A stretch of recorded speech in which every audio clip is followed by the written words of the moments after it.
તો photo session માટે કેટલું કરવું પડે, ધીમે ધીમે ધીમે. જોરદાર સીન છે ને, પણ કેવું લાગે? જોરદાર ભડકેશ્વર મહાદેવનું મંદિર જોઈ લે, જોરદાર ને.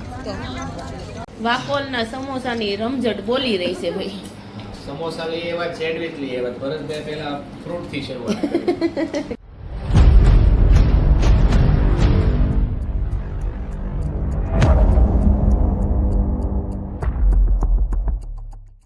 ગુડ આફ્ટરનૂન, દ્વારકામાંથી તમારું સ્વાગત છે. અને અમે બધા જો કપડા નવા પાછા પહેરી અને ભડકેશ્વર મહાદેવ અત્યારે સનસેટ પોઈન્ટે ઊભા છીએ અને સનસેટ થવાની તૈયારીમાં છે. અને અમારે સંજના બેન તો રેડી થયા છે સનસેટના ફોટા પડાવવા માટે. અહીંયા સરસ મજાનું લોકેશન છે, સામે છે ભડકેશ્વર મહાદેવ. જે આપણા બ્લોગ જોતું હશે એને ખબર જ હશે. બોલો, તમારે કઈ બોલવાનું? હર હર મહાદેવ, જય દ્વારકાધીશ.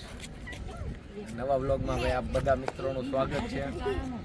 અને દ્વારકામાં જે પોઈન્ટ ઉપર અત્યારે અમે આવ્યા છીએ, એ પોઈન્ટ દ્વારકાનો આમ ગણાય ને one of the best point છે એમ, સનસેટ પોઈન્ટ અને ભડકેશ્વર મહાદેવ.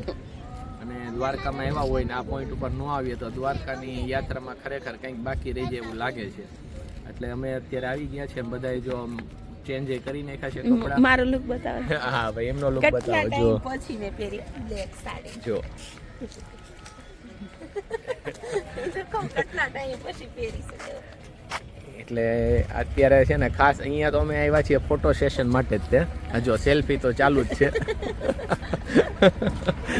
જો એટલે અહીંયા છે ને થોડુંક ફોટો સેશન કરશું. અને અત્યારે વાગ્યા છે 5:30. એટલે હવે સનસેટનો ટાઈમ થશે ને એટલે અહીંયા આપણે સનસેટનો વિડીયો પણ સરસ આવશે. અને સાથે જ અહીંયા ભડકેશ્વર મહાદેવ છે ને આરતીનો લાભ પણ આપણે લઈ શકશું. એટલા માટે જ તે. અને થાકી ગયા હતા, ઘડીક તો બધા સૂઈ જ ગયા હતા એમ. હા, એટલે એમાં પાછું જમવાનું, એટલે નીંદર એટલી જબરદસ્ત આવી જાય. હા બસ બસ. અરે પણ અરે અરે અરે ચાલો હવે થોડુંક હા ફોટો સેશન કરીએ. હવે શરૂ થઈ ગયું છે ને જો ફોટો સેશન. આવે છે કે સેલ્ફી પાડો છો? અને કઈ નક્કી ન કહેવાય કે ભાઈ બરાબર ઉભા રહ્યો પછી કઈ કે હું તો સેલ્ફી પાડતો હતો એમ. તમારે ફોટો સેશનનું કામ ક્યાં પહોંચ્યું છે? બાકી છે. એટલે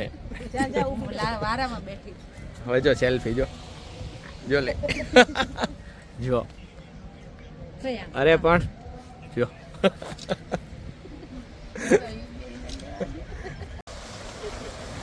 ફોટો સેશન માટે કેટલું કરવું પડે, ધીમે ધીમે ધીમે. ઉભેર ઉભેર, બસ બસ બસ બસ બસ. જો કેમ એમનેમ થોડું થાય ભાઈ. આ રીલ્સ એમનેમ થોડી બને છે, એની પાછળ કેટલી મહેનત થાય છે એમ. એમને તો દરિયો હોય ને એટલે બીજું કંઈ જોવે નહીં. હવે જો સનસેટનો ટાઈમ થાય છે, મસ્ત સીન આવે છે. જુઓ, જોરદાર સીન છે ને. પણ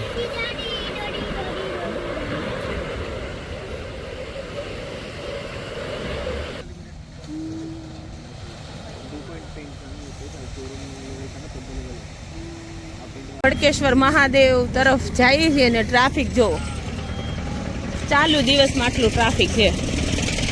હવે વિહાનને થોડુંક કંઈક એક્ટિવિટીઝ કરાવી, જો એનું શરૂ થઈ ગયું જશે.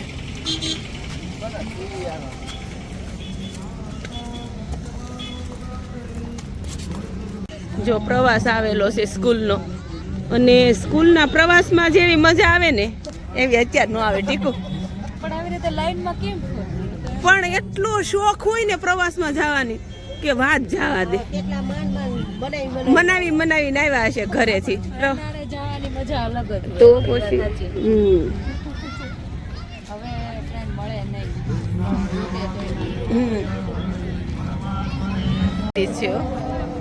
છોકરાઓને મજા જ આવે.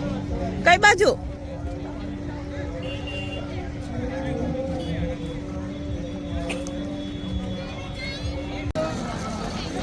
કેવું લાગે? જોરદાર ભડકેશ્વર મહાદેવનું મંદિર જોઈ લે, જોરદાર ને.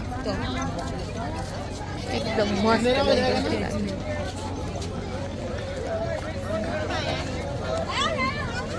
સમય આરતીનો સમય થાય ને એટલે ભટકેશ્વર મહાદેવે ભીડ થઈ જાય અને સાંજના સમયે બહુ જ મજા આવે. આરતીનો સમય થાય છે, પહેલા અમે દર્શન કરી લઈએ અને પછી નિરાતે બેસશું.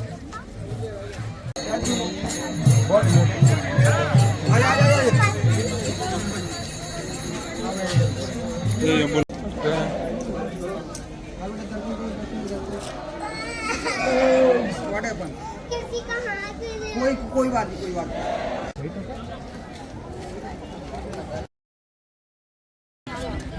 ભડકેશ્વર મહાદેવે જે આરતી શરૂ નહોતી થઈ ત્યાં અમે ત્યાંથી નીકળી ગયા અને અમે આવ્યા છીએ ત્યારે રૂક્ષ્મણીજીના મંદિરે. અત્યારે રૂક્ષ્મણીજી મંદિરે દર્શન કરી લઈએ ને એટલે કાલે પછી બેટ દ્વારકાની બાજુ જવું છે એટલે આ રસ્તો અલગ પડે છે એટલે અત્યારે દર્શન કરી લઈએ છીએ. आगे आगे चलते रहो. पूरा दिन का एक आधा दिन का पूरा आगे खाली है. आगे समस्त स्वीट ग्राउंड फ्लोर अनिता पवन कुमार जी का ને રૂક્ષ્મણીજીના મંદિરે છે ને દર્શન કરવાની મજા આવે પણ આ જ કંટાળો આવે. એ લોકો છે ને પણ એની પ્રથા છે એટલે એ સમજાવે. આપણે તો કહીએ બોર્ડ મારી દો ને તો બધા વાંચતા તો બધાયને આ કેટલો ટાઈમ ખોટી થાય અથવા છે. એક છે ને માઇક રાખી દેવાય. હા, શરૂ રખાય, ઓડિયો કેસેટ રાખે. ચાલુ રખાય. હા, ઓડિયો કેસેટ તો આમાં ઘણા લોકોનો ટાઈમ બચી જાય. હવે ઘણા લોકોને હજી દ્વારકાધીશે દર્શન કરવા જવાનું બાકી હતું. પહેલા રૂક્ષ્મણજીના મંદિરે આવ્યા, હવે ઈ ત્યાં જાય ત્યાં મંદિર બંધ થઈ જાય, આવું થાય. એટલે ઈ સાઉન્ડ રાખી દે ને ટેપ રેકોર્ડર રાખી દે એટલે ઈ કેસેટ ચાલુ ને ચાલુ રહે. હા, એટલે બધાયને જેને જલનું દાન કરવું છે એ તો આમેય કરવાના જ છે. મહિમા એને શું છે ઓડિયોમાં ઈ સમજાઈ જાય. હા, એવું કઈ કરજો ભાઈ થાય તો ભાઈ અમે તો રિક્વેસ્ટ કરીએ છીએ. તો ભાઈ દૂરથી આવ્યા ને એનો સમય બચી જાય. આપણે નજીકમાં હોય તો આપણે તો હાલો ને કઈ વાંધો નથી, પણ જે બહાર બીજા રાજ્યમાંથી આવ્યા હોય ને એની માટે આ ખાસ મહત્વની વાત છે. જય માં રૂક્ષ્મણી મૈયા. વાકોલના સમોસાની રમઝટ બોલી રહી છે ભાઈ. સમોસા લઈ આવ્યા, સેન્ડવિચ લઈ આવ્યા. ભરતભાઈ પહેલા ફ્રૂટ થી શરૂઆત કેવત અને સાથે જો કોલ્ડ ડ્રિંક્સ લઈ આવ્યા છીએ. ભરતભાઈ ને એને જોવે થમ્સઅપ. બરાબર ને ભાઈ? હે થમ્સઅપ જોવે ને તમારા? ના, વાકોલના સમોસા ને ફેમસ સમોસા છે. આપણે દ્વારકાના બાબરા બોલાઈ જાય. બાબરા બોલાઈ જતા દ્વારકાના ફેમસ સમોસા છે. એટલે એ અમે પાર્સલ લઈ આવ્યા કેમ કે બપોરે પેટ ભરીને જમ્યા હતા. એટલે અત્યારે બધાએ કીધું કે ભાઈ બહુ વધારે કઈ જમવું છે નહીં એટલે કે આપણે થોડું કટર બટર કરીએ. એટલે ઘરે જ ત્યાં અહીંયા હોટલે જ પાર્સલ લેતા આવ્યા, ત્યાં ઉપાય નહીં રહ્યા. અને હવે આ સાથે જ આજનો બ્લોગ પણ એન્ડ કરવાનો સમય થઈ ગયો છે. તમને અમારા બેલ આઇકોન જરૂરથી દબાવી દેજો એટલે નવા વિડીયોનું નોટિફિકેશન તમારા સુધી પહોંચે. એટલે આ સાથે જ આજનો વિડીયોને એન્ડ કરીએ છીએ. નવા બ્લોગમાં ફરી મળશું. જય દ્વારકાધીશ.